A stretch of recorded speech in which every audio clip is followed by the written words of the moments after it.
ಮೇಲೆ ಬರಬೇಕಾಗಿ ನಿಮ್ಮಲ್ಲಿ ವಿನಂತಿ.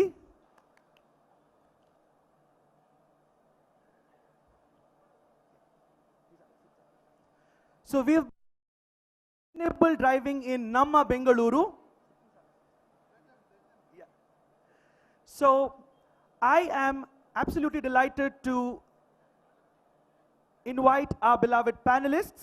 First and foremost, Gayatri Kupendra Reddy, a warm welcome to you.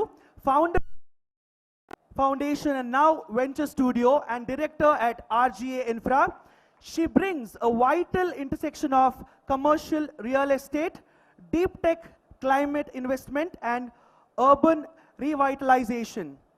As a climate action entrepreneur, she focuses on positioning EVs as an initial leap towards a zero emission cityscape.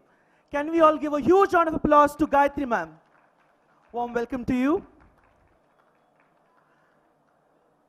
Radha Chanchni ma'am, Senior Sustainable Cities and Transport at WRI India. She advocates for transit-oriented development hubs that seamlessly connect shared e-autos and e-bikes to public transit. She champions a public-first approach prioritizing electric BMTC buses for the highest carbon reduction per square foot of road space. Can we all give a huge round of applause and welcome Radha Chanchni ma'am onto the stage, please.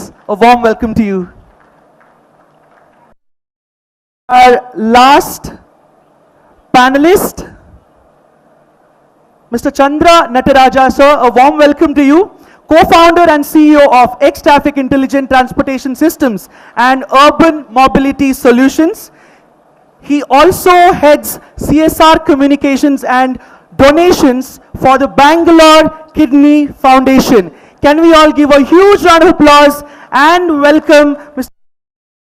Stage, please.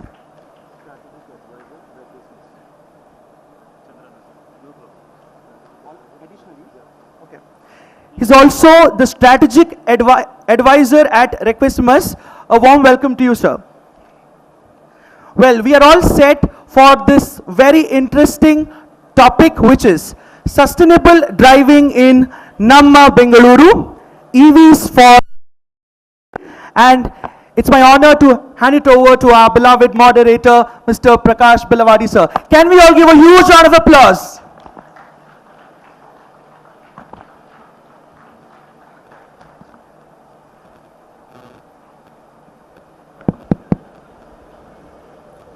Good afternoon, everybody. I will just brief you on how this conversation will go. For an hour, I'll just open up for 3 minutes each, an introduction by the panelists themselves and who they are and what they do, rather than my actually dwell on it with incomplete knowledge. Let them do that first. And then we'll open up with the questions that bother us. I'll come back on this, but first we'll start with Gayatri Reddy. Hi everybody. Thank you for having me. This is such a wonderful event and I was amazed at the scale of this event. I'm Gayatri, the founder of Now Venture Studio and Create Foundation. I wear 2 hats. One, I work with communities to solve some of the pressing issues that our cities face. As our mobility, we have a project called Nadiona where we think we can solve for the city's most pressing issue, which is mobility, by getting more people to walk, thereby fixing the areas that people walk on, which is the footpath. So a quick stat is that of all the money that is allocated for mobility, solving for roads, etc., only 0.6% of that budget is allocated to footpaths, and footpaths are actually nobody's responsibility at the moment, which is why they're so unkept and broken. So that is one of our projects at Create Foundation. We also have a climate education course where we work with students in middle school and in a senior level where they're just about to graduate and bring perspective actionable climate opportunities for people entering the workforce. And then I'm also the founder of Now Venture Studio. Now stands for No Other World. It's a specifically climate and sustainability focused venture studio where we invest and we co-build ideas that are solving for these very pressing issues. We look at deep tech, deep science innovation that is solving for decarbonization, energy efficiency, mobility, and the built environment in the city. But when we say we co-build, we not only help you with the early stage of building your innovation, we also help you with go-to-market scale and new market discovery, because climate is not just India's problem, climate is a global problem, and solving the most important problem that we have to solve, because at this point Indian cities are an epidemic. We are all struggling, we are all going through various issues, and we must solve for it in a very creative way. How? I have an idea. Maybe we'll come back to it. Back to you, sir. Thank you so much. No, Radha? Hello, I'm audible? Okay. Good afternoon, everyone, and thank you to Newsfirst for this invitation to be here today.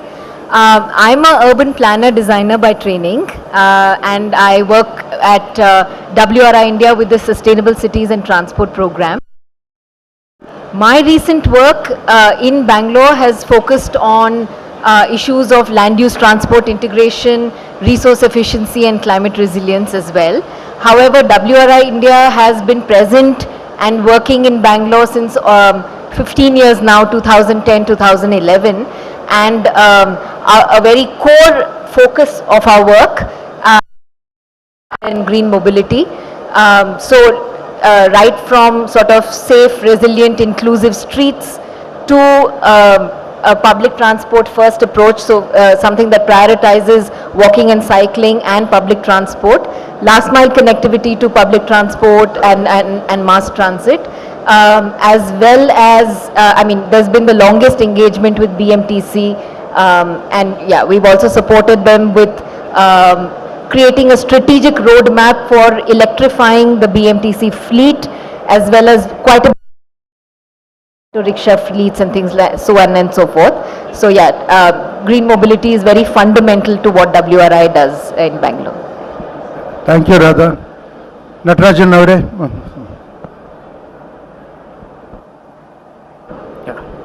Can you hear me? Yeah. Namaskara, Bengaluru. Thank you. My name is Chandra Nataraja. I am an engineer by profession.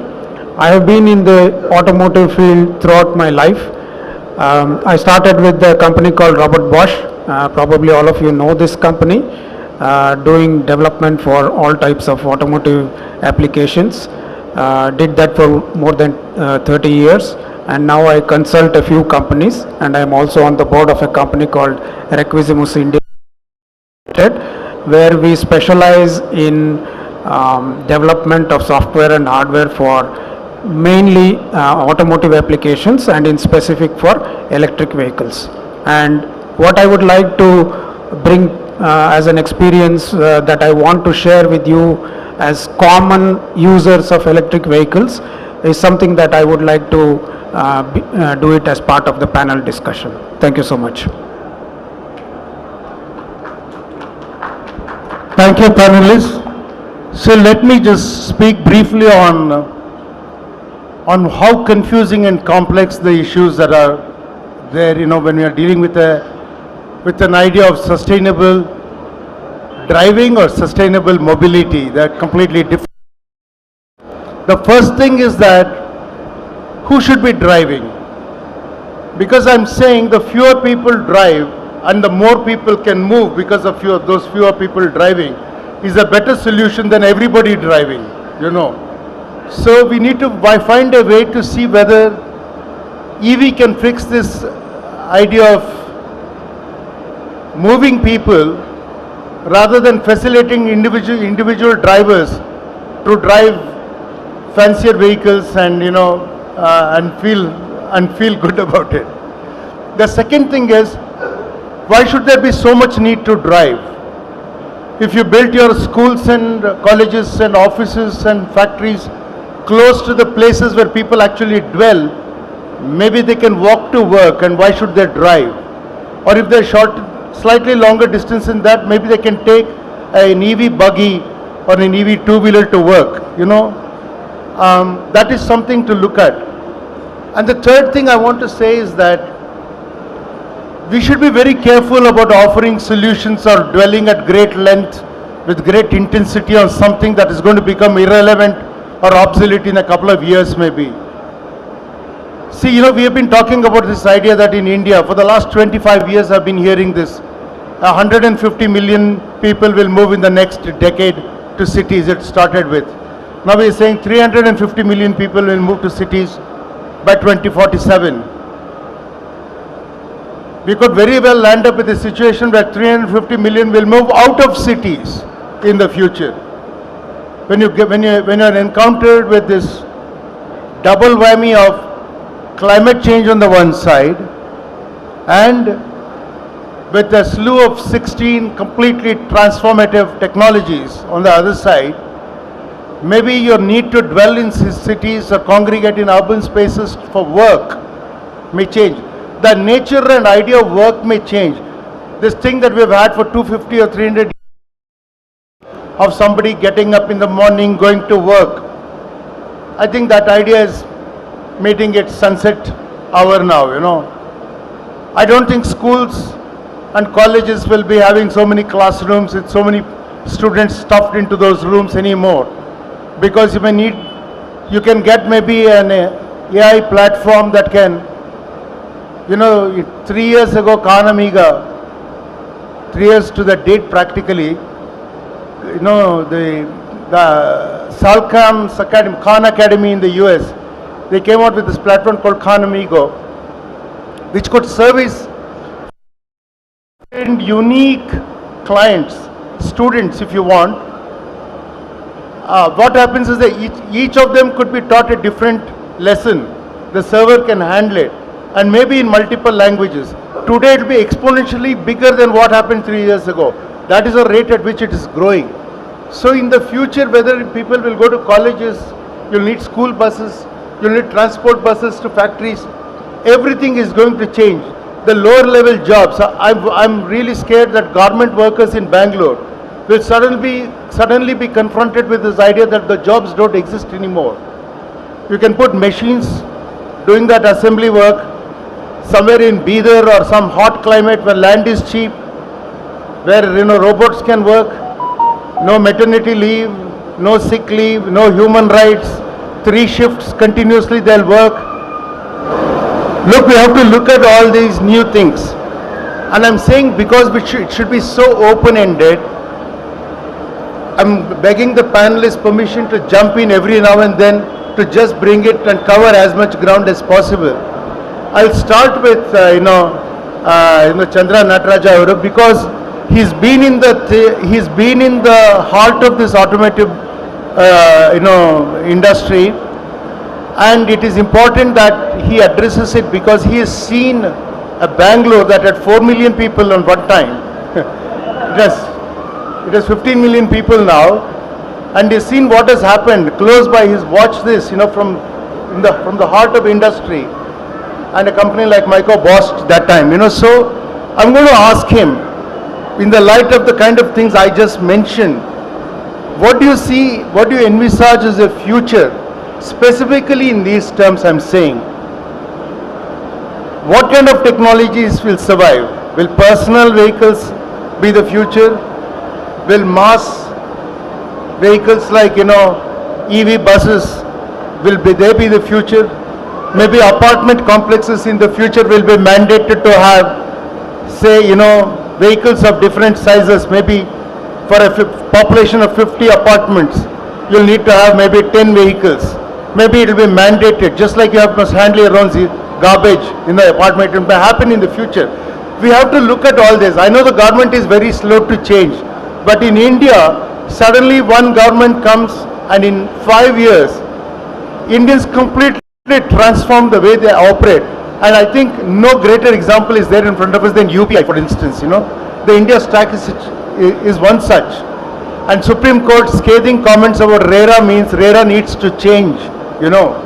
So I'm saying we have to look at where people live, where they learn, where they play, and where they go and work. So we have to see this in the context of mobility and what will be the future technologies that we should be really looking at, and maybe many of the things that we are doing right now may be obsolete in a couple of years. So, sir, over to you.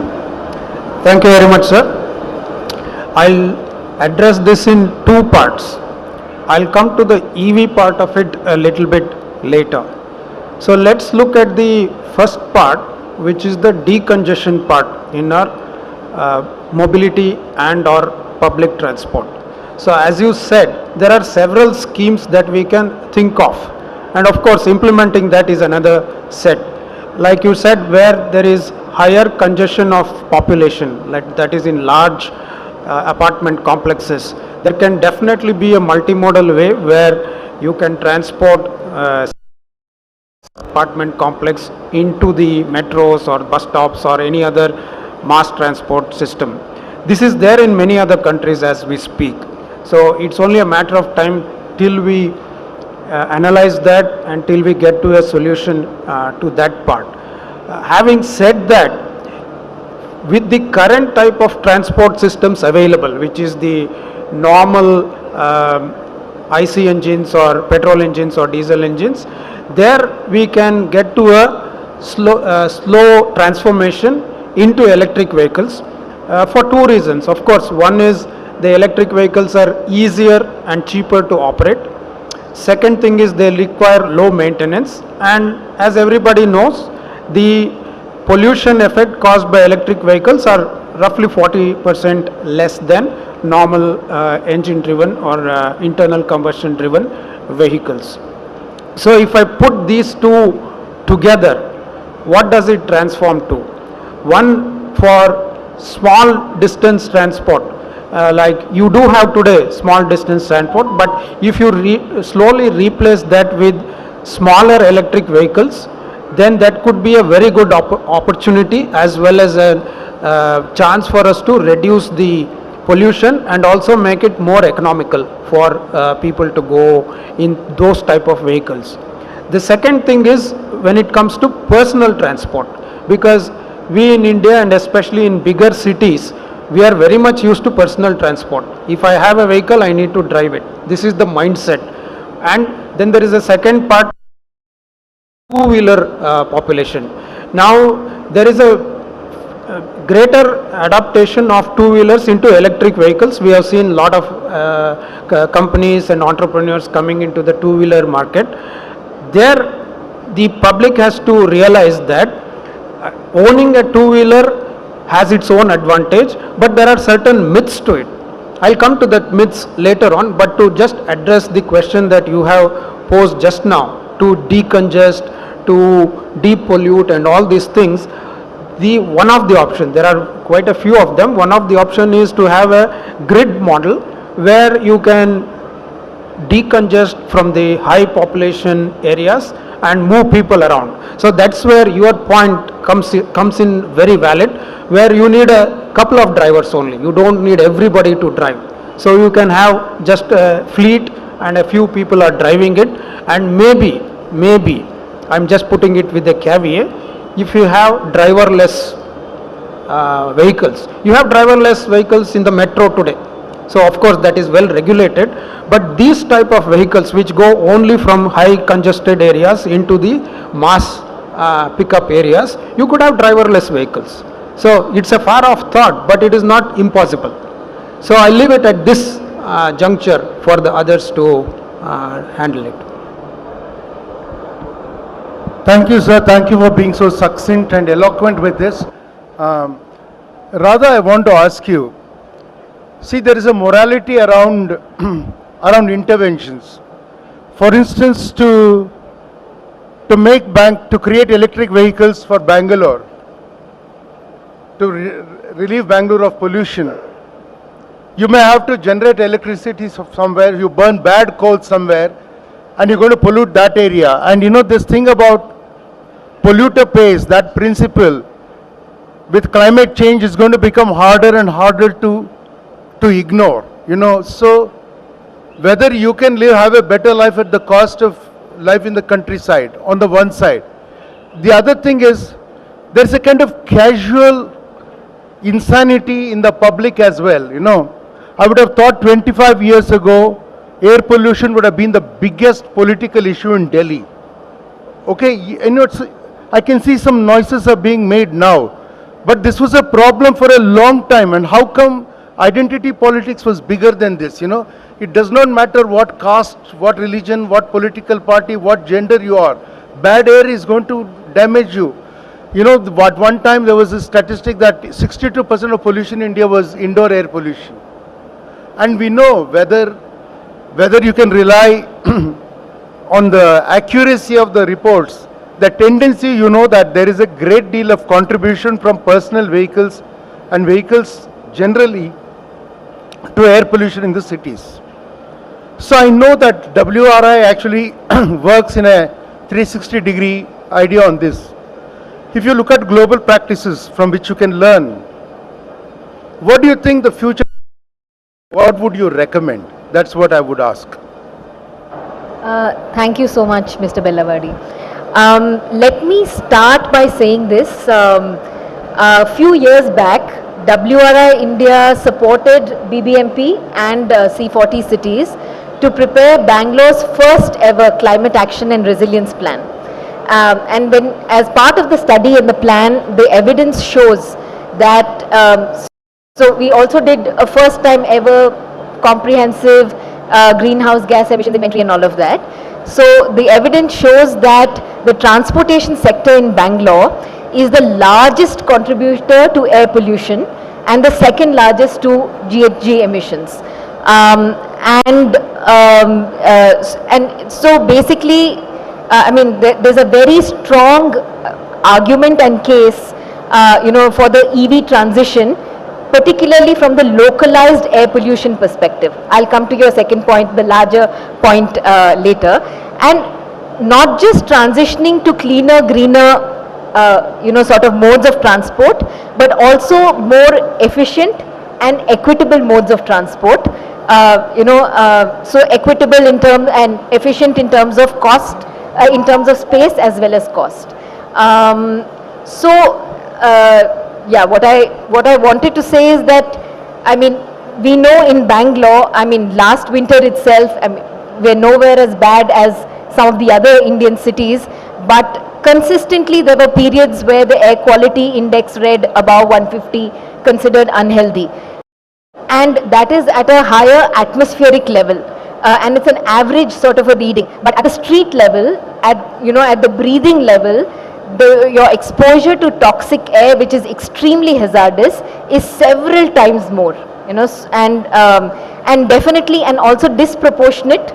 You know, if you're a pedestrian or a two-wheeler or traveling in an auto versus, so you bear a disproportionate impact of that, whereas a pedestrian or cyclist doesn't even contribute to that pollution, right? So I think there's a strong case definitely from the perspective of health.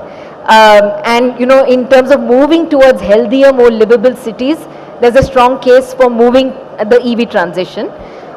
In terms of the larger impact, I completely agree with you that, you know, you're polluting somewhere, the electricity is coming from somewhere else that is based on maybe thermal powered plants and things like that, and you're polluting somewhere else. However, I mean, honestly, ideally, everything needs to move towards cleaner forms of so even the electricity that is generated needs to move towards cleaner forms of electricity production, energy production.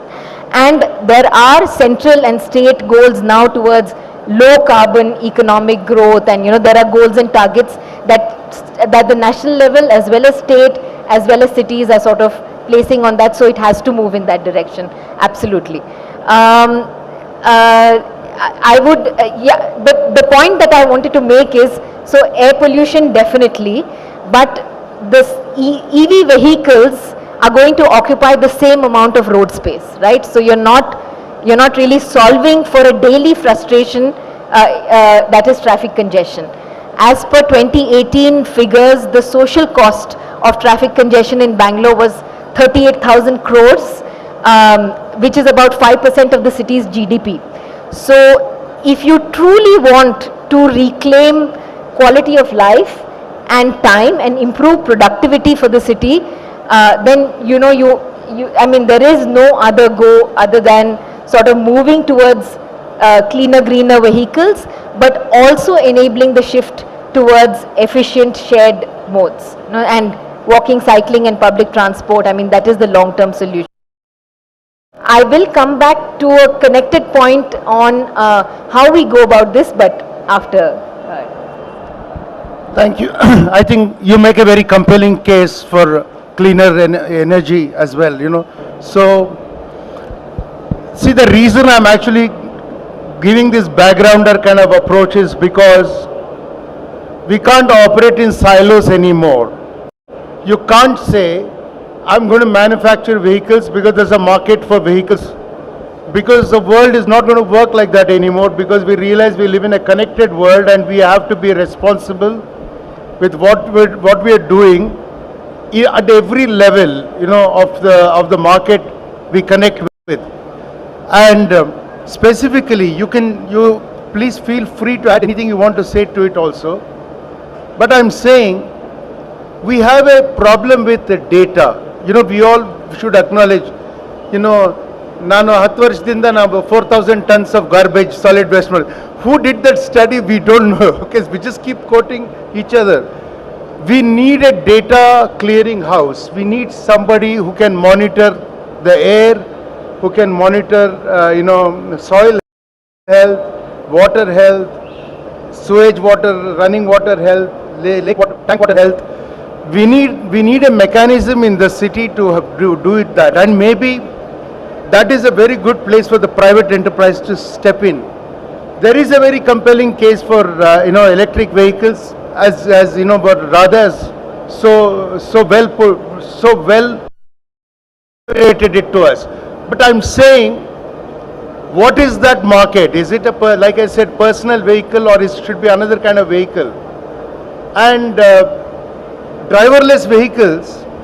See, the metro, for instance, is a driverless vehicle, is absolutely right. There's a new metro line which has driverless vehicles, and they are electric vehicles. So it's not as though electric vehicles are the ones that are on display here alone.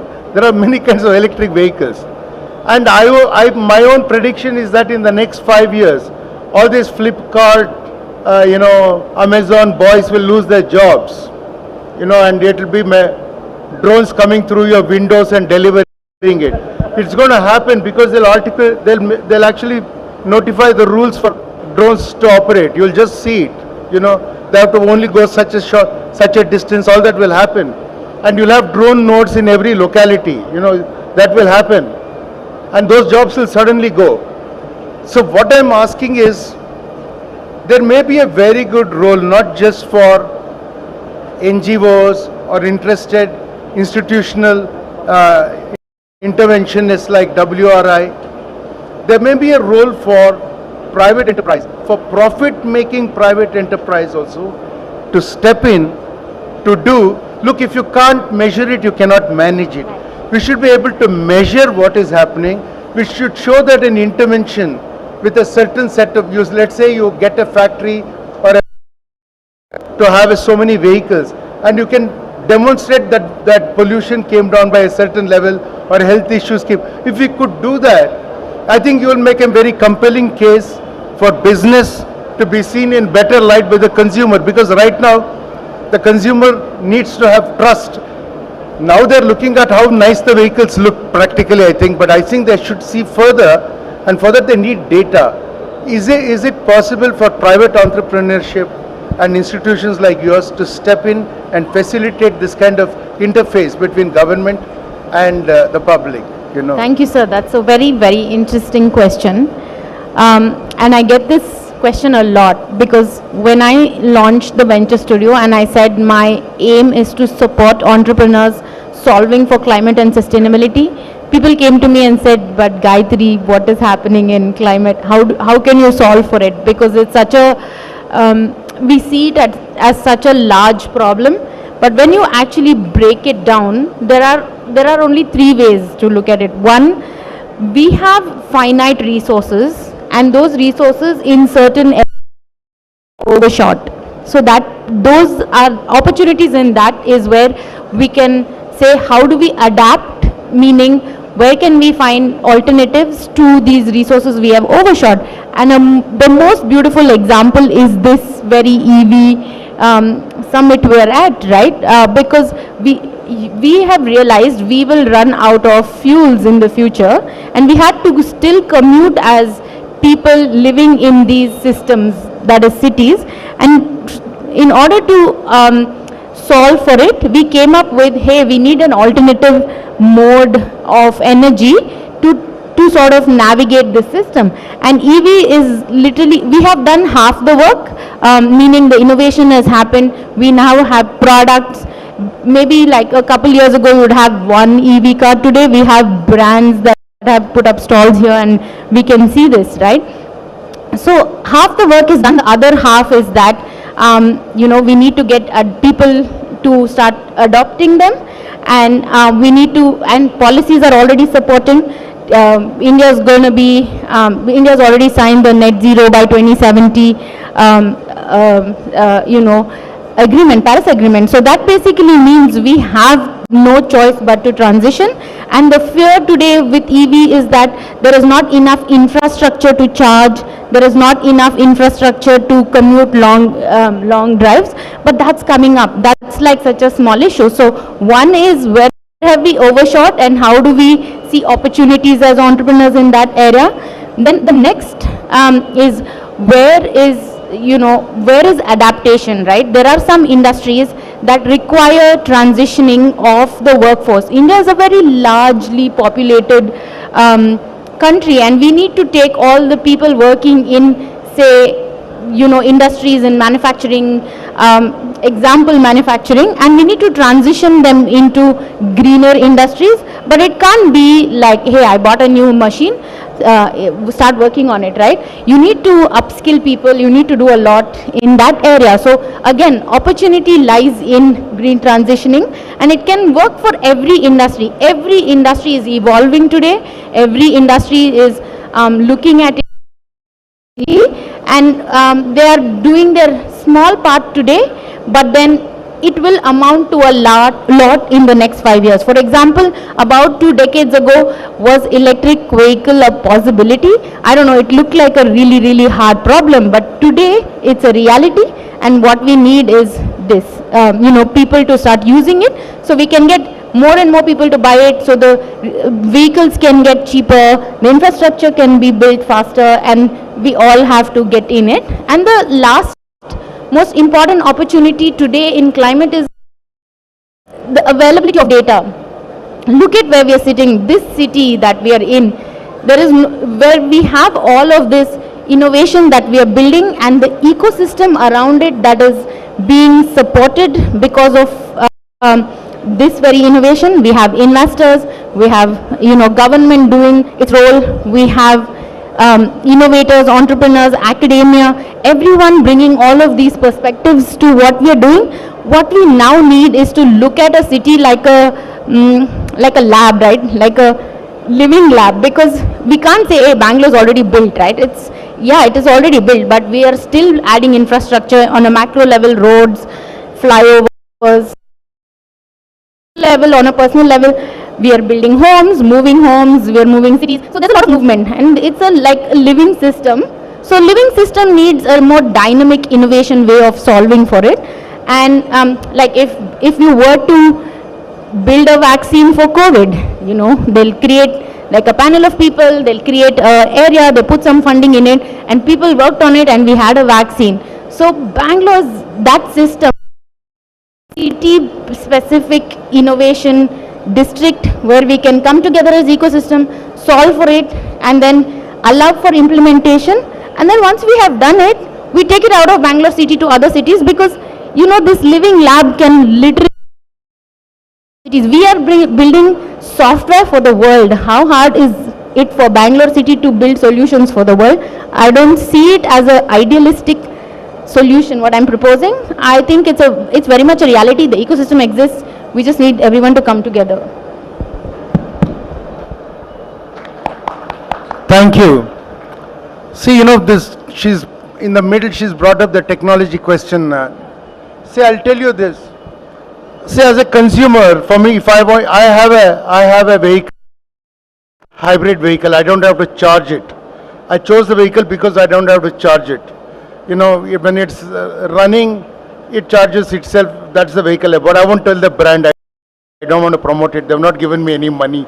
So no, I'm just kidding. So I'm saying, see, maybe we should look at, if it's a foolish question, say so. But, maybe we should look at an idea that when I stop, even if you have charging stations in every petrol bunk, let us say, I don't want to stop there for 1.5 hours for my vehicle to charge. Whatever time it takes to fill gas, 5 minutes, is when it should charge. Now that may be some time away, I don't know when that can happen. But it should be possible to be able to pull out that battery and insert another battery. If you can subscribe to some kind of battery service, you should be able to do that instantly. And I'm saying, as somebody in the field, what would you tell entrepreneurs? Actually, this is a very good initiative, I think, because I feel people are in the manufacturing sector, they should come and use this opportunity saying, are we on the wrong path? Because you don't know what you're doing now, right? You may be doing a technology that may not be used, like the iridium. I'm saying you should be able to think of technologies that are suitable for India, Indian mindset, Indian conditions, Indian habits of using transport. What kind of new technologies, transitioning technologies should we look at, sir? What would your opinion be? Thank you very much. I'll try to throw some ideas that are in progress, and maybe some of them are already there to a certain extent. The most common example is the replaceable battery. I think one of two-wheeler manufacturers and also some three-wheeler manufacturers have done this. So there is a battery station. It's there in the cities, but it may not be there in the highways or longer drive routes. So after your battery is discharged, you just go there, replace the batteries. The other form is you will have two batteries in the scooter. One of them you can charge it at home. So you don't have to really wait for the charging of your vehicle. So that is the simplest solution that we have today. So if we extend that logic to a larger vehicle, so like a normal car which is in the range of 70 to 100 kilowatts, there you need a slightly different solution. For that, we need to do some sort of standardization. Because why I am telling standardization? It's because if I have a vehicle X, I cannot just plug it to some that is one point. So that is the hardware issue, your wiring, connectors and all. So there is no real standardization, and that exists also for scooters. So if there is a Ather scooter, I cannot go and plug a Ola electric scooter into that same charging station. Why? Because everything is almost the same. Then the third point, to me it is very stupid. Every charging station has a different software. I have to every time take my phone, load that app only for that station and then charging. It's a irritating thing. So that is where we are missing on the standardization part. Why should we do that? Now if you look at the mobile industry, everybody has got that same connector now. It's whatever you call it, C-type connector or something. Why don't we have the same thing to our charging stations? It makes life so easy, comfortable, and it also is a factor for people to switch more to the electric vehicles, because then this impediment is reduced. So this is the smaller part I am telling, which is a low hanging fruit, and I think all these people should come together and form a consortium. There are a lot of people to help, and then the standardization is possible. And I ask this question because when standardization was possible in the previous era of conventional vehicles, why have we diversified? Do I want to make my vehicle more or a differentiated part? I think they can do it, but not in this fashion. So that's where I think the standardization plays a lot of role, and all these things coming together will definitely play a role in enhancing the usability of an electric vehicle. Excellent, fantastic. I think the organizers should tomorrow, when the government of Karnataka is here, they should make a recommendation. See, from this conference, I'm suggesting that ಇಲ್ಲಿ ಆಯೋಜಕರು ಕೆಲವು ರೆಕಮೆಂಡೇಶನ್ಸ್ನ ಸರ್ಕಾರಕ್ಕೆ ಮಾಡೋದಕ್ಕೆ ಆಗಬೇಕು. ಅದರಲ್ಲಿ ಅವ್ರು ಏನು ಹೇಳಬೇಕು ಅಂತಂದರೆ, ನೋಡಿ ನೀವು ಸ್ಟ್ಯಾಂಡರ್ಡೈಸ್ ಮಾಡಿದ್ರೆ ಕರ್ನಾಟಕಲ್ಲಿ ಇನ್ಫ್ರಾಸ್ಟ್ರಕ್ಚರ್ನ ಗ್ರೋ ಮಾಡೋದಕ್ಕೆ ಭಾಳ ಫಾಸ್ಟಾಗಿ ಆಗುತ್ತೆ. You can supercharge the infrastructure building side of for EV vehicles in Karnataka. That's a very good point. I want to tell you why this is important. See, in 2002, George Lucas, he made Attack of the Clones, as a prequel. And he said, I'm going to try and transmit it digitally, the images, to a screen. Actually, Hollywood did not cooperate with him, but George Lucas is a pioneer and an adventurer. He personally got transmission lines drawn to theater screens, and 70 screens he directly transmitted. That was the first those were the first digital films shown. Instantly, the seven sisters of Hollywood, Columbia, Disney, everyone, Warner Brothers, they got together and they made the JPEG format you're all using now. They standardized the, E-video stuff like EV, they did actually. And today it is because of that standardization, within 2 years, Kodak declared bankruptcy and shut down. The next year, Fuji shut down. We don't have film anymore. We have stock from the previous era because there are mad people like Christopher Nolan, a genius, who wants to use film sometimes. Otherwise, it's gone. It's that quick change can happen. If you standardize, you will suddenly find industries in this sector suddenly starting up all across Karnataka. And that's an extremely good idea that should be taken up immediately, I think. Thank you very much. I just want to build on what you're saying. This is the very climate opportunity, right? For example, now we know that there is a solution being discussed here and that they're going to propose it to the government. So if there are entrepreneurial people in the audience who think they can build this and then build it fast and bring it to the government, what stops you from building and what stops the government in adopting and proposing the solution while we're building the policy, right? Now this is just an engineering problem, and then scaling is a different problem, but I feel like here is your opportunity and here's how you can solve for climate. Actually, if this conference can actually drop learnings from it, like guidelines, and give a recommendation to the government to form a panel, and actually set up a panel to recommend possible policy and legislative changes if required to facilitate all this. This would have become a very useful conference, and maybe we should institutionalize this conference for Bangalore city and do this every year. So I think this is something worth taking away. You want to add something before we open this to the public? Wanted to add, I'll be brief, but just maybe 3 quick points.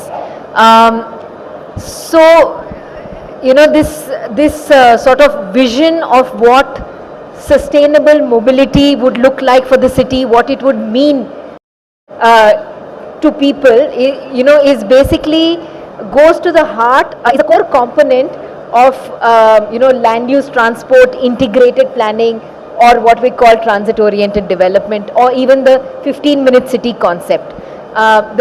So the thing is, the idea is that short trips within the neighborhood, to destinations within the neighborhood can happen by zero polluting or sort of zero cycling and shared EV fleets which are sort of low emission, and they also connect to public transit nodes, and so the longer trips across the city are enabled by mass transit, which are also clean and green and efficient modes, right? So that is the vision of what this would translate to when we're talking about sustainable mobility for the masses. Also, when you plan land use and transport together, what it helps you to do is not just reduce travel distances, like things are accessible closer, but also avoid trips. So, I mean, if there's a convenient shop, I just come down from my house, there's a convenient shop right there, I'm avoiding an external trip, right?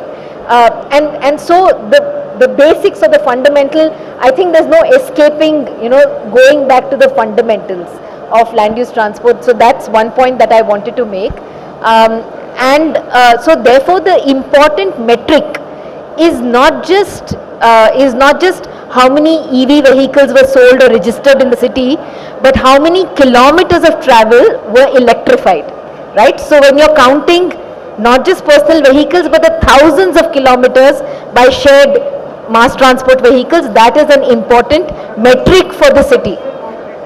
That is an important metric for the city.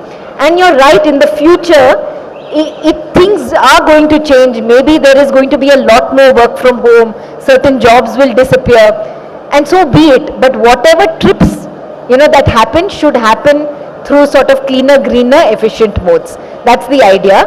And also, in cities, I mean, why do cities exist? It's because of economies of scale. The densities also, sort of lead, fuel productivity and also creative economy. Like you do want to go out in the city, for just leisure, recreation, things like that. Your daily commute should definitely happen on this. So one other connected point that I wanted to make is a significant co-benefit of transitioning to electric vehicles is also reducing, the noise from vehicular pollution.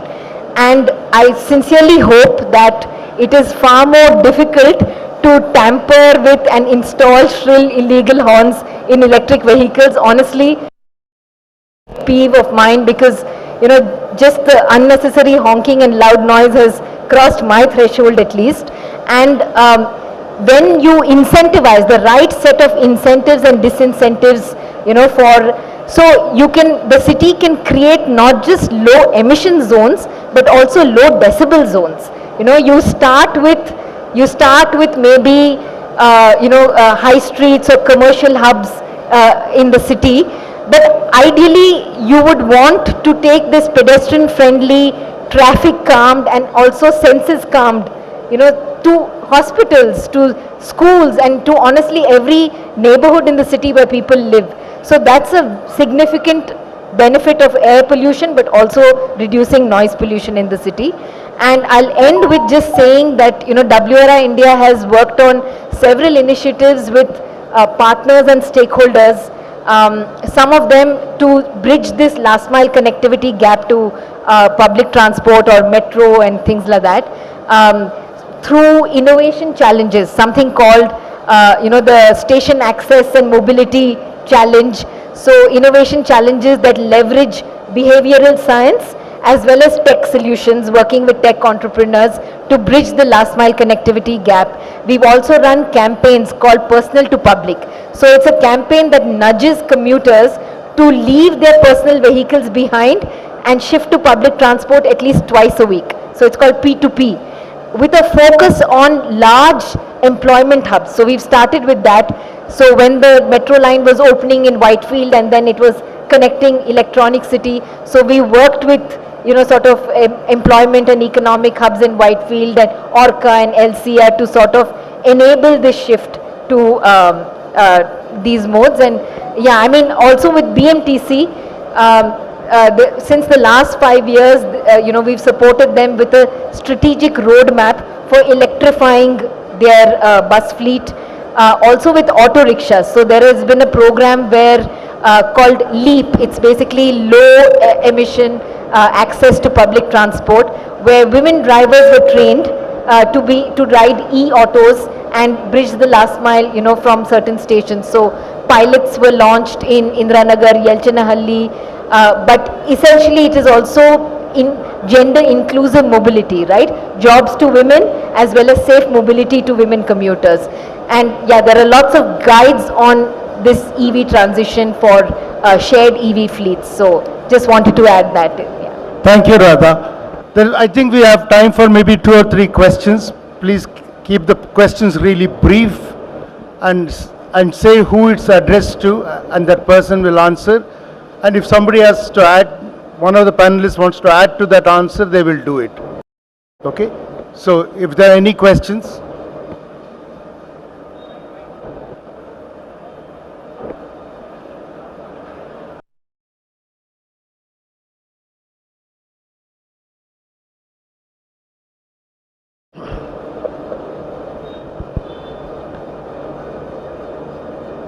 If there are no questions, I will ask, Do you want to use this mic? yeah, please. Because, we don't have time, we have to be quick with this, yeah. Hello, yeah.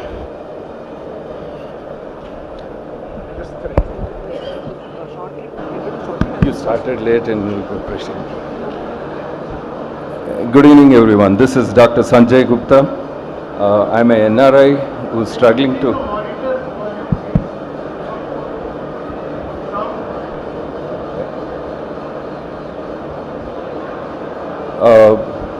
I personally believe we are a day late and a dollar short.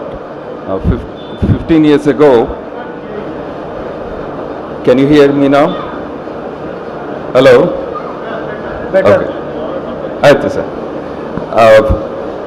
What could have been what could have been the first in the race, now we have to struggle to leap forward. Either in the beginning, the government gave a subsidy for did not mention standardization, but they gave a subsidy for designs, out of which 70 manufacturers came into the market. Then the threat of the source for battery material, we were shortage of lithium.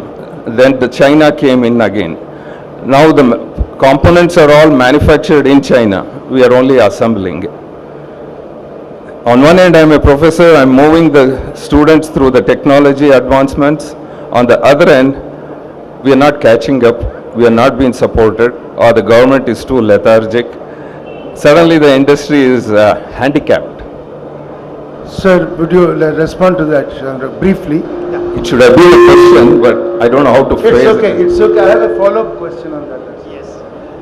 What you say is probably right. So here the question is on the supply chain along with the development. So the development has moved forward. We talk a lot about technology, but that's not enough. So it's the supply chain also that has to be developed in parallel to the technology. This was actually happening in the legacy systems. If you know the legacy system, it was actually happening. But here, because it was involving rare earths and things that were not available in India, and the focus to develop that was not there, the anticipation was not there that this sort of a crisis would hit. But we always will overcome this in some form or the other. And now the development has taken an alternative to see what type of alternate materials can be developed because of that. So it will definitely take some time, but we are on the path to do that. We might have missed the bus, but we do acknowledge that part and we'll try to catch up with that. Sir, I want to ask you, because a follow-up I'll tell you. Because there's so much pressure on the Straits of Malacca, because China being the largest consumer of, of energy, of fuel, the ships have to come from there. Even with the Belt and Road thing, if they can counterbalance it also, that is putting too much pressure on them, and China is re-strategizing. That is on one side. The second thing is that the 1944 Bretton Woods agreement, where dollar will be the standard thing, the West has not kept up its side of the promise. The delinking of gold from 72. See, petrol has become the new currency, really. Let's be honest. Because of petroleum, the dollar has value. Otherwise, for them, what they can print dollars, but we have to earn dollars. It's a very big difference. So I think with the way the world is going and a very erratic president in the US at the moment, people have woken up, and I think big changes may come.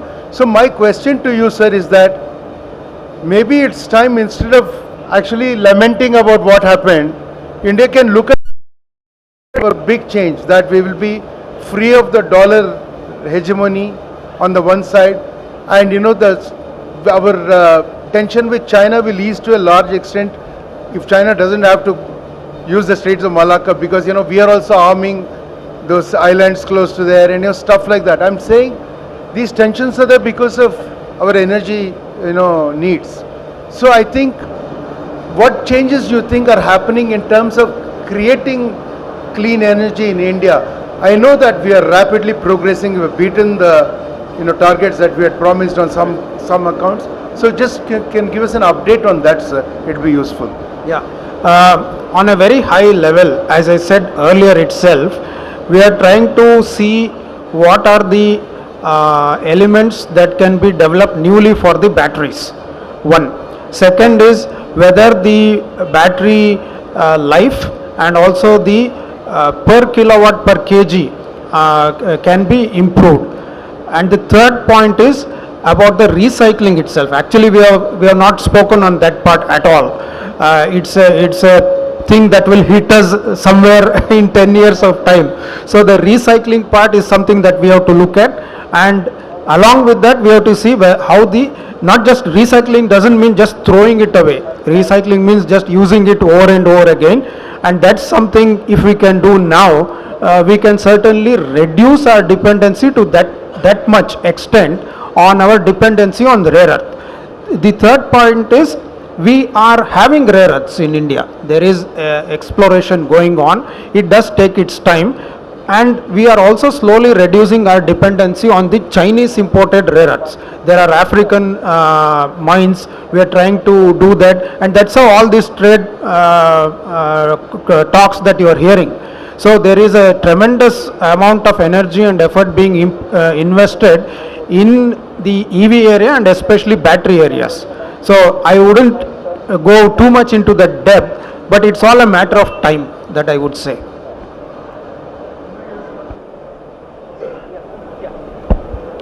See, I think one moment.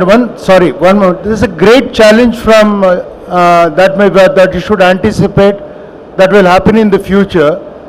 If China's dependency on oil, which is beginning to reduce dramatically, if it hits a critical stage, and India also can do substitution to a large extent, then the greatest challenge that EV manufacturers or the EV ecosystem will face will be a sudden drop in costs of petroleum, and people will find it cheaper to stick with the legacy. That is something that's a risk factor that EV needs to take into account, I think.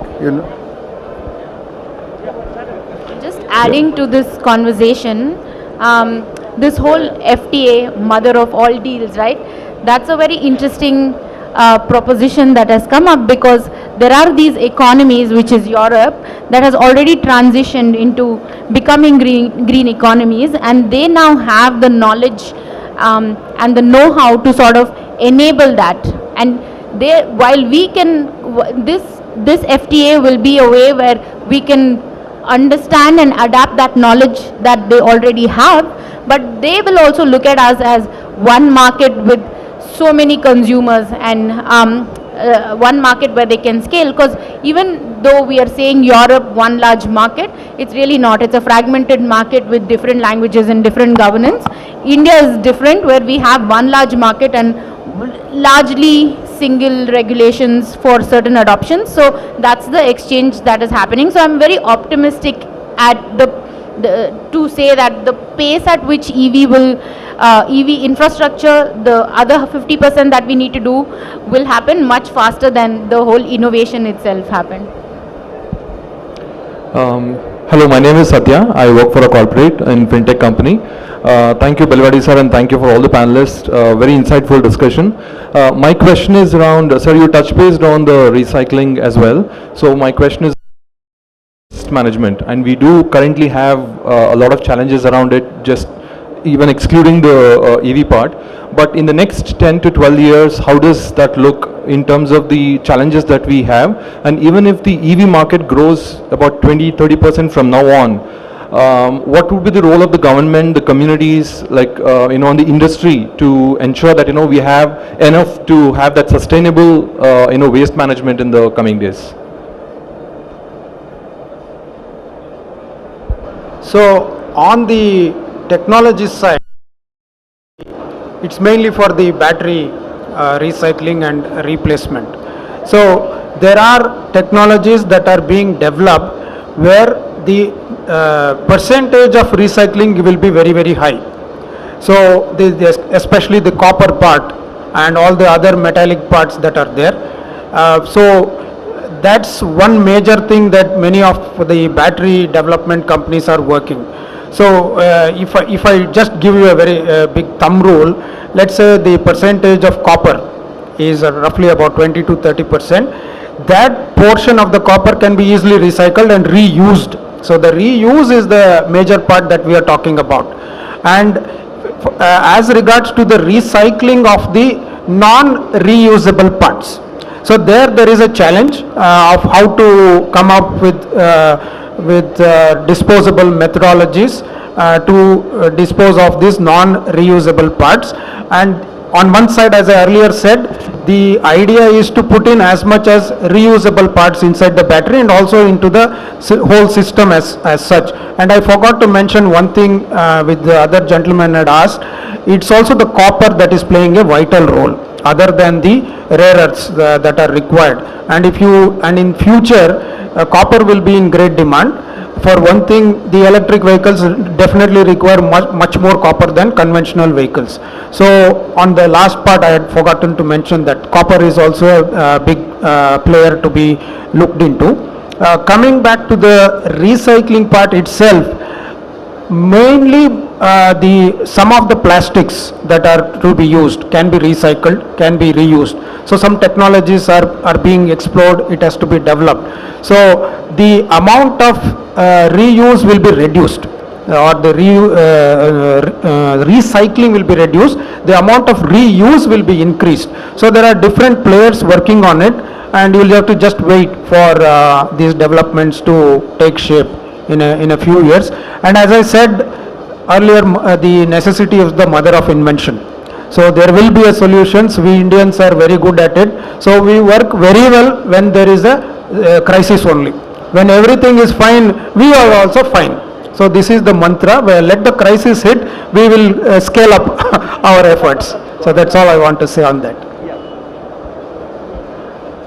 One question, one last question here. Yeah.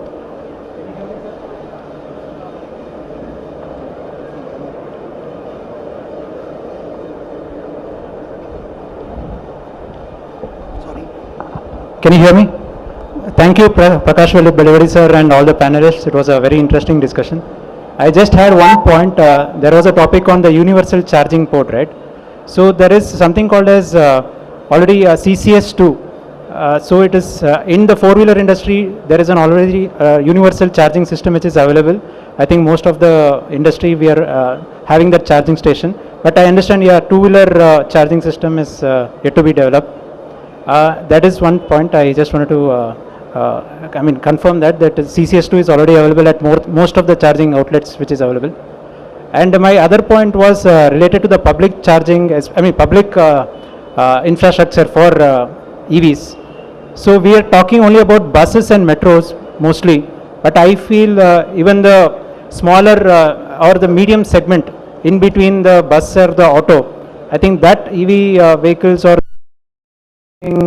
is there any plans or any proposals from any of you for the medium-sized vehicles, especially for the first mile and last mile connectivity? You know, I don't have the answer to that, but I'll tell you the reason why I mentioned the government should step in is that the government is the most important, the primary representative of public will. We can criticize government as much as we want, but it's government that must do this. If the government sets up a panel, calls experts, all stakeholders to come and sit and give a set of recommendations, it will stop us from our Indian way of muddling through this and finally arriving at, like we'll do multiple things first and then see, we did the same thing with cell phone towers. Now, now it's unified, everyone can use it. But it took a long time. It was a low-hanging fruit. It was common sense to have done it. Actually, the thing is, we do not get to that stage quickly. We do it once we hit the crisis. That is the problem. So, all the questions you're asking and in the initial suggestion you made is the industry itself has learnt and done this. But I'm saying they can be catalyzed to doing this faster and doing the right thing in the first place also. Which is why I come back to the question that this conference should have that goal of actually at the end generating a set of recommendations to the government, and one of them should be that the government should set up a panel, invite all stakeholders to make a legislatable policy making instrument they should generate as a paper and a report. If they do that, it will be really useful and it will be worthwhile doing a conference of this scale. That is what I would suggest. Sir, if I may extend that argument that you had, just to continue on that, you have to look at the ratio of these vehicles that are produced compared to two-wheelers, three-wheelers and these small vehicles that you are talking about. Currently, it wouldn't make economic sense to invest your R&D efforts on those type of vehicles. So it is either in this segment, the lower segment, or in the trucks and bus segment where the most focus is there, and it makes more economic sense. So that's where the focus on this segment is not as big as maybe you would expect it to be. So this is the very good valid suggestion what you are telling on government writing it. For the policy makers or whoever, they play a key role. I think First News only should take a step, bringing all together, sitting with the policy makers. That will be a main thing, or else all these innovations will be a innovation or a marketplace in a small thing. That's all. That's a suggestion, sir. So Maruti avare naale avaru government avaru illige bandiddaga ನೀವು stage ಮೇಲೆ ಬಂದು ನೀವು ಅಥವಾ ನಿಮ್ಮ representative ಅವರು ಬಂದು they should tell the government this is, and you should give the paper, this is the this are our findings, recommend, this is our learning, please set up a panel to. However, sir, the state budget is not yet proposed. They should try adding it in the state budget. You should vet this, you should arrive at something and create a panel to confirm these things. Exactly. And bring it into policy and to legislation. ನಾವು ಫ್ರೀಯಾಗಿ recommend ಮಾಡ್ಕೊಡ್ತೇವೆ, ಪರವಾಗಿಲ್ಲ. Sorry, just one closing point, just one very quick closing point. You know, with buses and larger vehicles, the charging infrastructure is a challenge. But especially for 2 and 3 wheelers, I think the battery swappable sort of facilities that can come up more easily in the city, I think that's a place to start. But yeah, I mean, the last thing that I just want to say in summary is that, you know, if we truly want to save and transform the mobility landscape of Bangalore, you know, we should not just look at what we are riding or driving, but how we're moving. And it is, we do need to move from individual to shared. And the largest impact will come, you know, especially from the pollution perspective, when we start with old commercial vehicles, which emit the most, which pollute the most. So commercial vehicles that transport people, goods, as well as maybe municipal services like solid waste management and things like that. So, I mean, I think, I mean, the focus and the government should prioritize sort of incentives, infrastructure in that direction. So, yeah. I strongly believe government is not ready to listen to a panel or anything, because this 15 years, the technology leap in outside the world as well as India is so quick. Within 3 months, any technology can be over. But they don't seem to have a long-time solution. Planning is zero, absolute. And we got stuck in standardization of batteries. Now we are getting stuck in recycling of the batteries. And 60% of the cost of the vehicle itself is a battery. Sir, I want to say this, and I want to say this is the last thing I didn't want to speak at all after the last thing I said. Look, the thing is, there are problems with India and the way governments work. There is corruption, there is all kinds of things. Okay, but things happen. This exhibition is happening. This conference is there. People are attending. They're manufacturing vehicles. We're sitting and discussing. We will transcend the negatives of India. We can make it happen, we should believe. That's it, you know. Perfect. Thank you so much to the panel for an engaging and forward-looking discussion on sustainable driving in Namma Bengaluru. May I request Shri S.H. Marthi, Editor-in-Chief, Newsfirst, to kindly join us here on the stage to give token of appreciations to our panel and our beloved moderator. Can we all give a huge round of applause, everyone? Thank you so much, Mr. Prakash Belawadi, for diving into those topics. Thank you so much, Gayatri Reddy, ma'am.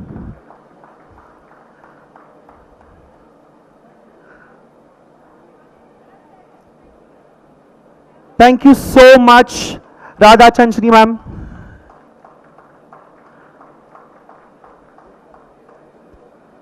Thank you so much, Chandra Nataraja, sir. Can we all join together for a picture?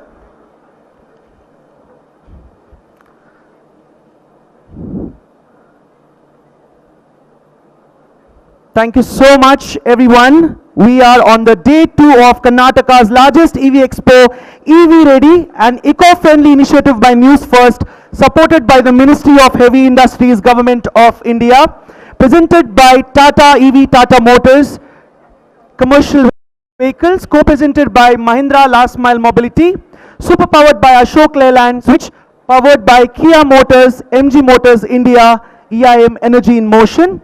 Special partners, Ather, TVS, Vida, powered by Hero, Eka Mobility, VE Commercial Vehicles, Piaggio, radio partner 92.7 Big FM, supercharging partners KPTCL and Bescom, road safety partner Karnataka State Road Safety Authority and Transport Department, Government of Karnataka. Thank you so much, everyone. Thank you. Thanks to you, sir. Can I get a picture with you? And I'm a fan of you again. Thank you, sir. ಎಲ್ರಿಗೂ ನಮಸ್ಕಾರ. ಭಾನುವಾರದ ದಿನ. So the evening is still super duper young. ಇನ್ನು ಆದಷ್ಟು ಗ್ರಾಹಕರು EV ಆಸಕ್ತರು ಈ ಕಾರ್ಯಕ್ರಮಕ್ಕೆ ಆಗಮಿಸ್ತಾನೇ ಇದ್ದಾರೆ. ನ್ಯೂಸ್ ಫಸ್ಟ್ ಕನ್ನಡ ತನ್ನ ಪರಿಸರ ಸ್ನೇಹಿ ಅಭಿಯಾನದ ಅಂಗವಾಗಿ ರಾಜ್ಯದ ಬೃಹತ್ ಎಲೆಕ್ಟ್ರಿಕ್ ವೆಹಿಕಲ್ಸ್ ಎಕ್ಸ್ಪೋ EVreadyಯನ್ನು ಆಯೋಜಿಸಿದೆ. ಇದಕ್ಕೆ ಬಂದಂತಹ ಎಲ್ಲರಿಗೂ ಸ್ವಾಗತ ಸುಸ್ವಾಗತ. ಅಷ್ಟೇ ಅಲ್ಲದೆ ನಿನ್ನೆಯಿಂದ ಹಲವಾರು ಗ್ರಾಹಕರು ಇವಿ ಆಸಕ್ತರು ಬಂದು ಇವಿ ವಾಹನಗಳ ಟೆಸ್ಟ್ ಡ್ರೈವ್ ನಡೆಸಿ ಆನ್ ಸ್ಪಾಟ್ ಬುಕಿಂಗ್ ಮಾಡಿ ಡಿಸ್ಕೌಂಟ್ಸ್ ಕೂಡ ಪಡೆದಿದ್ದಾರೆ. ಅದಕ್ಕಾಗಿ ಒಂದು ವೇಳೆ ನೀವು ಇವಿ ಆಸಕ್ತರಾಗಿ ಇವಿ ವಾಹನಗಳ ಬಗ್ಗೆ ಮಾಹಿತಿಯನ್ನು ಪಡೆದು ಕಮರ್ಷಿಯಲ್ ವೆಹಿಕಲ್ಸ್ ಇರ್ಬೋದು, 2 ವೀಲರ್ಸ್ ಇರ್ಬೋದು, 3 ವೀಲರ್ಸ್ ಇರ್ಬೋದು, ಯಾವುದೇ ವಾಹನಗಳನ್ನು ಖರೀದಿಸುವ ಪ್ಲಾನ್ ಅಲ್ಲಿ ಇದ್ರೆ this initiative an eco-friendly initiative by Newsfirst is a and just as we discussed in today's panel discussion, we want to make it sure that in the upcoming days we will make Namma Bengaluru city for driving, and we want to keep up the spirit and keep conducting similar activities in the days, months and years to come. Thank you so much, everyone.